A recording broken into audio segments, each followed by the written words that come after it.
இங்க ஒரு பொண்ணு லவ் ப்ரப்போசலை ஏத்துக்காதனால அந்த பொண்ணு காலேஜ் போறதுக்காக பஸ் ஸ்டாப்ல நின்னுட்டு இருக்கும் போது ரெண்டு பசங்க பைக்ல வந்து அந்த பொண்ணோட மூஞ்சில ஆசிட் அடிச்சிடுறாங்க. கொஞ்ச நேரத்துல போலீஸ்னா வந்து யாரு என்னன்னு பாத்தீங்களான்னு விசாரிக்கிறாங்க. ஆனா அங்க இருக்கிற பொதுமக்கள் யாருமே பாக்கலங்கிற மாதிரி சொல்றாங்க. அங்க இருக்கிற ஒரு சின்ன பொண்ணு மட்டும் நான் பார்த்தேன்னு முன்னாடி வரா. அந்த பொண்ணை ஸ்டேஷனுக்கு கூட்டிட்டு போய் யாரு என்னன்னு விசாரிச்சு அந்த ஆசிட் ஊத்துனவனுங்களையும் கண்டுபிடிச்சிடுறாங்க. ஆனா அவன் கேசனா முடிச்சிட்டு வெளியில வந்து இந்த சின்ன பொண்ணுன்னு கூட பார்க்காம கத்தியை எடுத்து இந்த பொண்ணோட மூஞ்சில கிழிச்சிடுறான். இதெல்லாம் பார்த்த இந்த பொண்ணு இவனை பார்த்து பயந்து வீட்டுக்கு ஓடி அவங்க அப்பா கிட்ட நடந்த எல்லாத்தையுமே சொல்றா.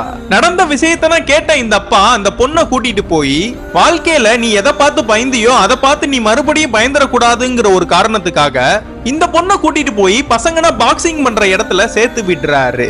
இந்த பொண்ணு அந்த இடத்துலயே நல்லா பயிற்சி பண்ண ஆரம்பிக்கிறா.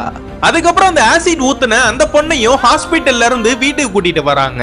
அந்த பொண்ணு வீட்டுக்கு வந்து கண்ணாடியில தன்னோட முகத்தை பார்த்ததும் பயங்கரமா அழுக ஆரம்பிக்கிறா. அடுத்த நாள் இந்த குட்டி பொண்ணு ஸ்கூலுக்கு போறதுக்காக பஸ் ஸ்டாப்ல அவங்க அப்பா கூட வரும்போது அந்த ஆசிட் ஊத்துன ரெண்டு பேருமே அந்த பஸ் ஸ்டாப்ல நிக்கிறானுங்க. அதை இந்த சின்ன பொண்ணு அவங்க அப்பா கிட்ட சொல்றா. அவங்க அப்பாவும் இதான் உனக்கான நேரம், அந்த ரெண்டு பேருமே அடிச்சு பொளந்து கட்டுன்னு சொல்றாரு.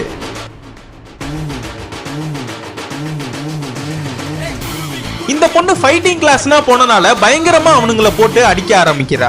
அதுல ஒரு பையன் ஆசிட் எடுத்து இந்த பொண்ணு மூஞ்சில ஊத்தலான்னு போறப்ப இந்த பொண்ணு அவனோட கைய தட்டி விட்டு அவனோட மூஞ்சிலேயே ஊத்த வச்சிடுறா.